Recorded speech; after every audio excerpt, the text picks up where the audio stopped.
हैं Facebook YouTube पर जितने कथा सुन रहे हैं और कुबेरेश्वर धाम में जितने कथा सुन रहे हैं, अब पूर्णिमा के व्रत में आपने कई बार किताब पढ़ी होगी पूर्णिमा की, या आपने व्रत किया होगा, या पूर्णिमा का व्रत आप धारण करे होगे, तो उसमें पूजन कौन से भगवान की होती है?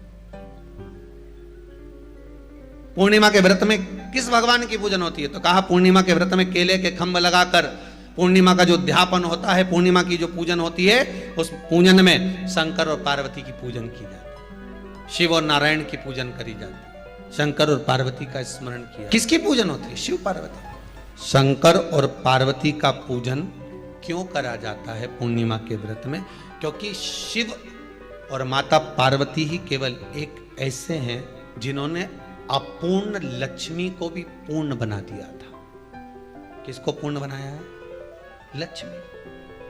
शरद पूर्णिमा के दिन अगर आप शंकर भगवान को एक लोटा पानी अगर शिव को समर्पित कर रहे हो, श्वेत पुष्प को रख कर शंकर जी के ऊपर सफेद फूल को चढ़ाकर अगर एक लोटा जल भी, एक पात्र जल भी शंकर को समर्पित कर रहे हो, तो ये लक्ष्मी के लिए ही तो कर रहे हो।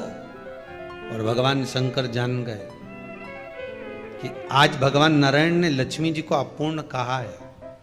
अब देखें माता पार्वती क्या कर सकती है, इसको पूर्ण बनाने के लिए करेगी क्या? क्या हुआ? माता सरस्वती जी बोली लक्ष्मी को अपूर्ण कह दिया। अपूर्ण कह दिया? हाँ, तो क्या सोचना उसके लिए, इसको मैं अभी पूर्ण बना देती हूं। माता जगत जननी पार्वती ने गोदी में विराजमान गणेश जी को उठाया और उठाकर लक्ष्मी जी की गोद में दे दिया। ले लक्ष्मी, आज से तू पूर्ण हो गई। लक्ष्मी, आज से तू पूर्ण है। गोदी में जब तक संतान नहीं है तो नारी को लोग अपूर्ण समझते हैं। लक्ष्मी की गोद में देकर लक्ष्मी को पूर्ण बना दिया। वो दिन कौन सा था? यही शरद पूर्णिमा का दिन था। शरद पूर्णिमा का दिन लक्ष्मी को पूर्ण करने का दिन। केवल अमृत ही नहीं बरसता, शरद पूर्णिमा के दिन लक्ष्मी भी बरसती है। पूर्णिमा के कितने व्रत होते हैं? पूर्णिमा के नारियों को, स्त्रियों को अखंड सौभाग्य के लिए, जो नारी वैधव्य नहीं होना चाहती है, उस नारी को पूर्णिमा के कितने व्रत करना चाहिए? जिस नारी के यहाँ संतान नहीं हो, औलाद नहीं हो, उसको पूर्णिमा के कितने व्रत करना चाहिए? जिस नारी का पुत्र, पति बहुत बीमारी से ग्रसित हो, लग रहा हो कि ये मेरा बेटा बहुत बड़ी बीमारी में घिरा हुआ है, तो नारी को कितने व्रत करना चाहिए? स्वयं भगवान कृष्ण ने माता यशोदा को द्वापर में भी बताया है कि पूर्णिमा के 32 व्रत होते हैं। अब आपको किसी ने बता दिया होगा कि 8 कर लो, 7 कर लो, 6 कर लो, 12 कर लो, इसलिए आपने बोला कि 12 कर लीजिए, 32 कर लीजिए। अरे यहाँ तो द्वापर की कथा भी कहती है। यशोदा जी ने एक बार भगवान कृष्ण को रोक कर कह दिया, ए कन्हैया रुको। कन्हैया बोले, बोलो माँ, क्या बात है? कन्हैया जरा रुकिए, इधर आओ जरा। भगवान कृष्ण आए। हाँ माँ बोलिए। कि नारी वैधव्य होकर ना मरे, उसका पति कोई रोग से ग्रसित ना हो, उसका पुत्र किसी रोग में ना पड़े।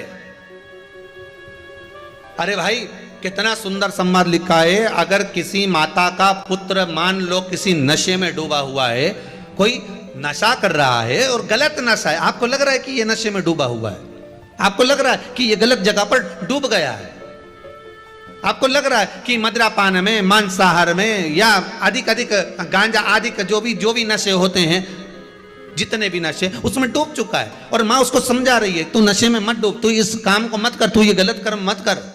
माँ उसको समझा कर हार गई। तो मेरा माताओं से निवेदन है, आप उसको समझाना बंद कर दो, एक काम करना प्रारंभ कर दीजिए। हमें जो शिव महापुराण के माध्यम से शास्त्र कह रहा है कि आप 32 पूर्णिमा के व्रत प्रारंभ कर दो। उसमें करना क्या है आपको? केवल जिस दिन व्रत रहे, रात्रि के समय पर कोई भी मीठा, कुछ भी सामग्री आप चंद्र की रोशनी में, चंद्र को अर्घ देने के बाद, पूजन करने के बाद उसको रखो, और वही सामग्री जो नशा कर रहा है उसको पूर्णिमा के दूसरे दिन उसको खिलाओ।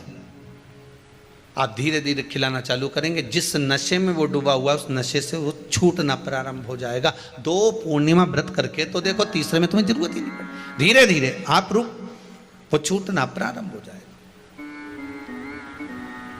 स्वयं भगवान कह रहे हैं, किसी नारी का पुत्र या पति रोग से ग्रसित हो, उसके पति की या पुत्र की आयु थोड़ी सी हो, तो हे कृष्ण, उस नारी को कौन सा व्रत धारण करना चाहिए? उसकी उम्र की वृद्धि के लिए, रोग मुक्ति के लिए। विश्व के ताप को कम करने वाले चंद्रदेव की आराधना पूर्णिमा के व्रत को धारण करती है। उस व्रत के प्रभाव से अपने पुत्र और पति की बीमारी को, रोग को हर लेती, रोग का हरण कर लेती। जो बच्चा बुद्धि से विकलांग हो, विद्या में कमजोर हो, परीक्षा हॉल में पेपर देते समय भूल जाता हो, विवेक काम ना करता हो, तो निवेदन है, किसी भी पूर्णिमा की रात्रि को 12 बजे गाय के, गौ माता देसी गाय के जो 4 थन होते हैं, उन 4 थन में से जो आगे के थन होते हैं, 2 पीछे की ओर होते हैं, 2 आगे की ओर होते हैं, तो जो आगे के 2 थन हैं उस थन का दूध निकलवा लिया जाए, और उस दूध का कोई भी मीठा पदार्थ बनाओ तो ठीक है, ना बनाओ तो उसी दूध में शक्कर मिलाकर पूर्णिमा की रात्रि को, जो विवेक से कमजोर हो, बुद्धि से कमजोर हो, या याद करा हुआ सब भूल जाते हो, या आपके लिए भी है, कोई चीज रखते हो भूल जाते हो, विवेक याद नहीं रहता, बुद्धि में इतना प्रबल बल नहीं आ पाता, याददाश्त कमजोर होती चली जा रही, तो किसी भी पूर्णिमा की रात्रि को 12 बजे गाय के आगे के 2 थन का दूध, उसमें कोई पदार्थ, शक्कर, गुड़ कुछ भी मिलाकर भगवान के चंद्रदेव की साक्षी में उसको पिला दिया जाए। महाराज, बार बार पिलाने की जरूरत ही नहीं पड़ेगी, एक ही बार में काम कर जाएगा और विवेकपूर्ण तरह से कार्य करने लगेगा। आप उस दूध को निकाल लो, शाम के समय, रात्रि के समय ग्वाले से कहकर, जिसके यहाँ पर देसी गाय हो, वहां निकलवा कर उसको रखा जाए, उसका पान करा जाए। रोग बीमारी में प्रबलता, तो मां यशोदा जी जग कल्याण के लिए पूछ रही है, संपूर्ण विश्व के कल्याण के लिए। स्कंद पुराण में समुद्र मंथन की तिथि, नक्षत्र, घड़ी, पल सब कुछ लिखा हुआ है कि समुद्र मंथन के लिए देवताओं ने इंतजार करा था। कब? जब चंद्र का प्रभाव पूर्ण हो।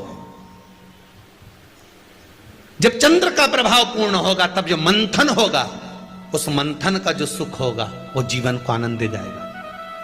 क्यों इंतजार कर रहे हैं कि चंद्र प्रबल हो? तब हो जब देवता 33 कोटि देवता उस चंद्र के इंतजार में रहते हैं कि ये चंद्र प्रबल होगा, तब जाकर ये चंद्र यहां पहुंचेगा, तब जाकर हम मंथन करेंगे, तब जाकर वो अमृत मिलेगा, और उस अमृत को देवता धारण करेंगे तो वो आनंद पा जाएंगे। तो हम क्यों शरद पूर्णिमा छोड़ें? हम क्यों एक एक पूर्णिमा छोड़ें? एक एक पूर्णिमा के महत्व को जानिए। कोई पूर्णिमा साधारण नहीं है, कोई प्रदोष साधारण नहीं है, कोई शिवरात्रि साधारण नहीं है। 12 महीने शिवरात्रि पड़ती है, महीने में प्रदोष पड़ते हैं, 12 महीने पड़ते हैं। हम उसका महत्व ही नहीं जान पाते।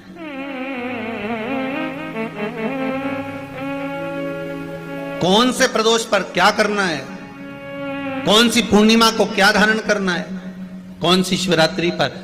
कई लोगों को तो यहां तक नहीं मालूम था कि भाई श्रावण के महीने में भी शिवरात्रि आती है। वो तो बस लोगों के कि शिवरात्रि का पूजन हुआ, तो उसका स्मरण क्यों छोड़े हम?